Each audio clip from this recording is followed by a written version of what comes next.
do guys going around asking random guys, what do guys like? I've been there. I've been inside the Ross like, hey, what you think about this shirt? Oh, no.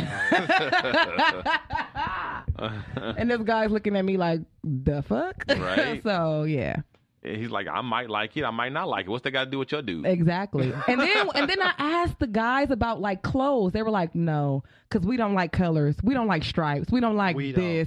We don't like that. We just like plain. Every guy's the same. Yeah, we just want something plain. Just get him like a plain tee. I was like, damn, y'all simple. You see, I think that's another thing why it depends on the guy. Yeah. I actually prefer when my mom, where the hell that come from? She must be talking about you. When my wife gets me clothes. Oh. Actually, because she had used to give me clothes, then she stopped and was getting me this random stuff, and the random stuff wasn't working. But when she was getting me the clothes, I was like, I liked the stuff that she got me. I was like, I'd rather have that, you know. Yeah, well, that's good. Well, then she knows your taste. Right. Yeah. Yeah, so they got to, yeah. I think my guy might give me some. What size do y'all wear? I'll ask y'all later. Never mind. Because we're exchanging gifts that we already own. Oh, that's thoughtful. Well, because we haven't been together very long. It was like, we don't want to spend money. It's like, okay, so you have to choose a gift from something you already have. And give it to you. Yeah. If y'all break up, you can get it back. That's a cool little thing to do. I That's like different. that too. Yeah, cool. Me too. You get to, no, you don't get to choose. Okay, so let's go ahead and get into our question of the week.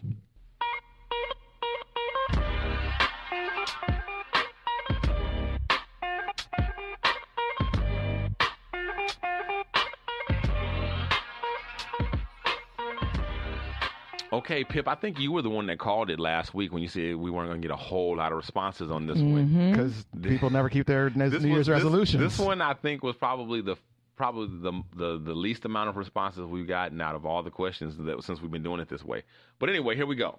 All right, what resolutions of New Year's past have you been able to keep? Momo starts it off with not making one. It was the easiest one to stick to. I bet. And that was reiterated time and time again, actually, many times. Pamela, shout out to Pam, that's wifey's best friend. She said staying focused and drama-free. I actually like that one. That's a nice one. Yeah. That's good. Shout out to Pam. All right, so my buddy George says, my buddy George, I guess you can say that's my boy George. My boy George said to not make any New Year's resolution. Yeah. Letitia Williams says, I lost a little weight. Nice. Well, I guess she's stuck to it halfway. A little way. Maybe that's all she wanted to lose. Yeah. Oh. Yeah. She probably didn't need to lose a lot. She's okay. not very big. Molly Mack says another one with never again make a New Year's resolution. Hope to stick it out. Disappointment be gone. Okay, and Emily White says, get my degree and start my career. Awesome. Nice, yes. Go, Emily. And Uncle Powers, who I call Uncle Pastor now, he said, in 2013, I committed to make physical fitness a priority. Been hitting the gym on the regular ever since, 5 years strong. That's right. Go, Mr. Powers. Uncle Pastor. Shout out. All right, Pip, what about you? Well, first off, the rest of y'all losers. Right. If you set a goal that you can achieve, don't set out to lose weight. Set out to lose 20 pounds. You know what I'm saying? Yeah. So I set a goal in 2015 that was specifically just for 2015. I wanted to go, 2016. So, because in 2015, I was in New York at a restaurant, and it was a gluten-free menu. And they even had gluten-free desserts. And I'm like, this is not that bad. There's a lot of options out there for you gluten-free now. And I was like, I don't really need it. I don't have celiac disease or anything like that. But I think I'm going to go all of 2016 gluten-free and see if I can do it and see if I'll like it. Yeah. And I went all 2016 gluten-free. I didn't have any pizza crust. What did you think about it? It's okay. I mean, it was nice. It was like I missed pizza crust. That's what I missed the most. Did you really feel the difference? When I first started, I lost weight right away. I lost some lbs, and I did feel lighter. And then after a while, it was like there was no. I was less farty. Mm-hmm. So yeah, that was pretty much it. But what I'm wondering is, I don't think there was any significant health benefits. Right, because the thing is that the what do you call it again? Celiac disease. No, the was it not carbs, but what was it? Gluten. The gluten. Now the gluten is usually like related to like a carb, like bread. You know what I mean? So you were saying that you lost weight, but was it the gluten or was it the fact that you weren't eating carbs? I was eating carbs. I was just eating different carbs. Right. Yeah. That's what I mean. You were eating less carbs. No, I was just eating different carbs. I wasn't eating wheat flour, but I was still eating rice flour, and I was still eating, I was But eating. you just didn't have pizza crust or pizza. No, I had like cauliflower crust, but Right. but I also there are also rice flour crusts. I used to buy at Ralph's, and they were individual size, and actually it was a great deal because it was like 4 for $8. And so I would just put my own sauce on. They were individual and they were frozen. But those were it was carbs. It was not that was not veggie. That was like some made out of rice flour and other flours that they put together. Gluten-free flour. Yeah, I just didn't do basically wheat flour. Yeah. For I don't know. I just don't. I'm not. because you can still do corn flour. You do rice. Thing, Where did gluten come from? Gluten is naturally made, like in No, I mean, but like when I was a child growing up, there was never. No, nobody knew nothing about no gluten. You can't give my child gluten; they're allergic. There was never that. No, there was never that. So I said, where did that come from? Right. Yeah, but because medical technology found out more and shared more. Okay, I think it probably was there, and people just didn't know, or it was undiagnosed, or things like that. Right. Okay. But it is strange how all of a sudden it's an epidemic. Yeah. Right. Yeah, That's what I'm saying. I don't know if I'm not really buying into the whole thing. Yeah. Okay, Dejan, what about you? Oh, 2 years ago, well, it's about to be 2019. So 2016, my New Year's resolution was to go a vegetarian for 3 months, or try to, and then after that go pescatarian. And I did that for a long time, still to this day, damn near.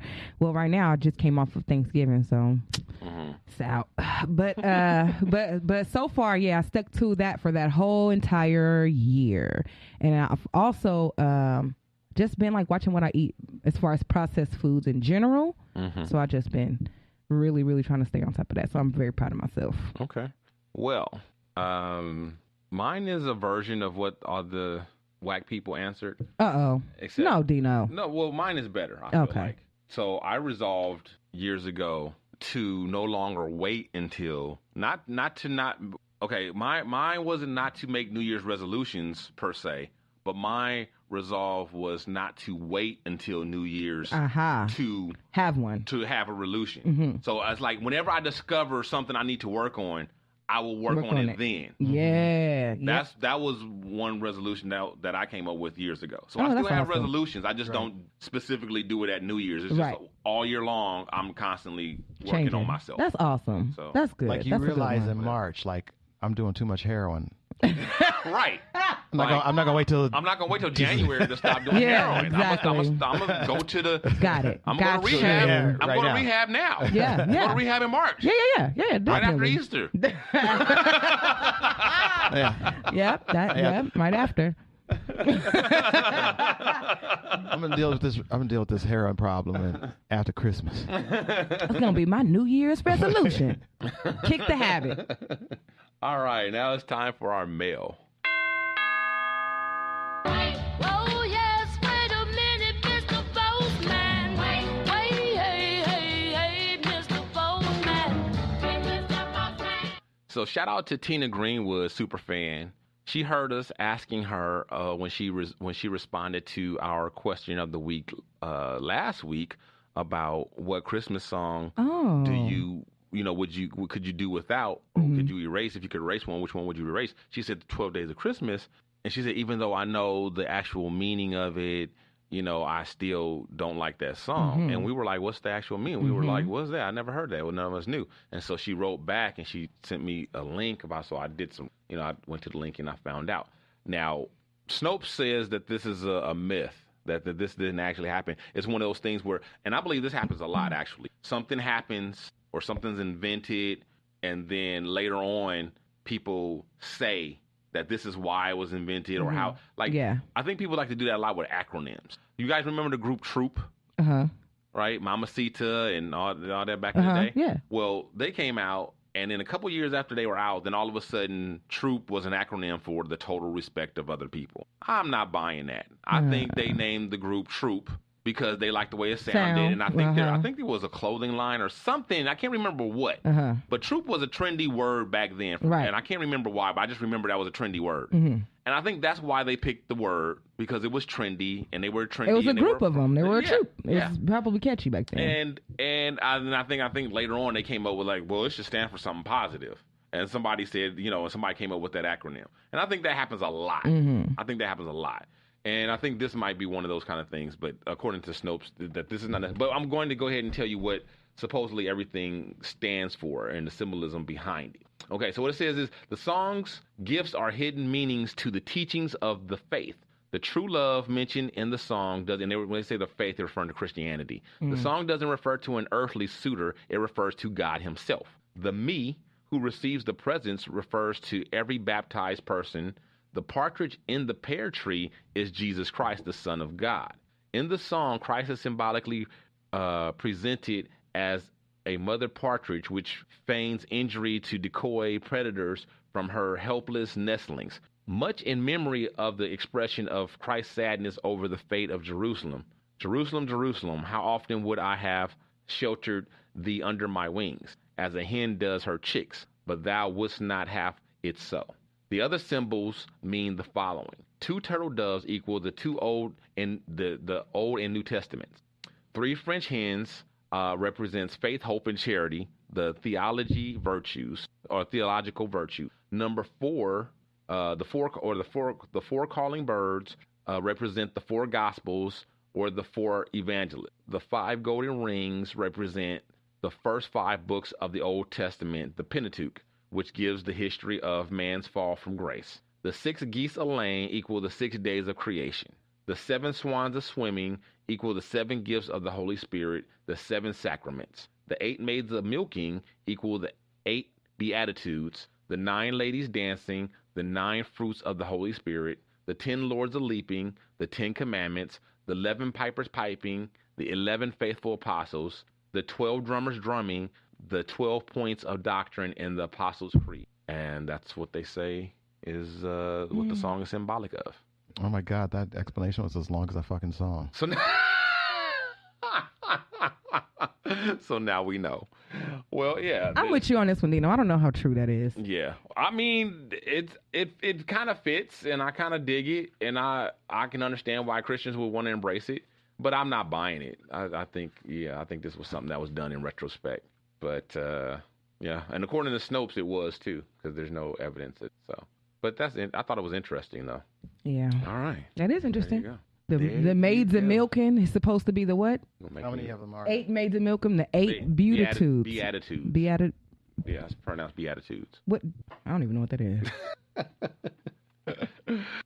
Yeah, it's kind of like not really commandments, but sort of like commandments. There's 8 like ways to be and carry yourself. I can't really remember. The church made. I'm sure. So, It all of it is. Yeah. All of it. The 6 geese of laying, the 6 days of creation. Oh, yeah. Because the 7th day he rested. Mm-hmm. All right, y'all. That's it. That's the end of the show. Wow. Oh, wow. What? What? Mm-hmm. Damn Christmas. Almost 3 hours. Sneaking up on us. Almost 3 hours. This is what it would feel like if we did a morning radio show and we did like 3 hours. But you know, I cry about this every week when the show is over. Oh, exactly. But not today. No, okay. I had a feeling. I was wondering. I was wondering if you were going to go to Not today. Well, I'm done with y'all. fulfilled. Like I'm ready. I'm ready to go. Yeah, my spirit is whole. She's like, I'm glad we don't do this every week. This too much like a job. I love y'all and all. But Well, happy holidays, listeners. like y'all better Aw. in small doses. Happy, yeah. I'm going to miss you guys next week, though. Yes. Happy holidays to everybody. Yeah, thank Merry you guys Christmas for... to all and all that good stuff. And to all a good night. And thank you guys for listening, too, on your afternoons or whatever you're doing. Or thank you guys for tuning into our show week after week. We really do appreciate it. Sure do. And We as sure do. always, make sure you guys follow us on all social media outlets, Instagram, Twitter, Facebook. We are out there for y'all. And since we come in every week, we don't get paid for what we do. We do it because we love it. But you could help right. us out. It'd be a nice gift if you can just give us a rating on iTunes Oh, and any yeah. of the other apps that you use to find us. Mhm. Put the word out. Tell somebody about the show this next couple of weeks or something like that. That would be a great gift for us. We And sure would Yeah. appreciate And we it. do have Small gift for us. we also have there is a link to a PayPal account for the show. That is always in the show notes. So, you know, feel free to make any donations. Yeah. If you'd wish, or no amount too small. No, No none. amount too large. Mm-mm. And we got some special things that we're looking forward to coming up in the new year. We'll talk about them later as they come along. But Yeah. Yes. we're glad that you guys have been with us this whole year. It's not over yet, It's but not. we just want to say happy holidays. Happy holidays. And our last show is before the new year as well, right? Exactly. Yeah, Just so- right Yep. before. Yeah. Okay. So next week,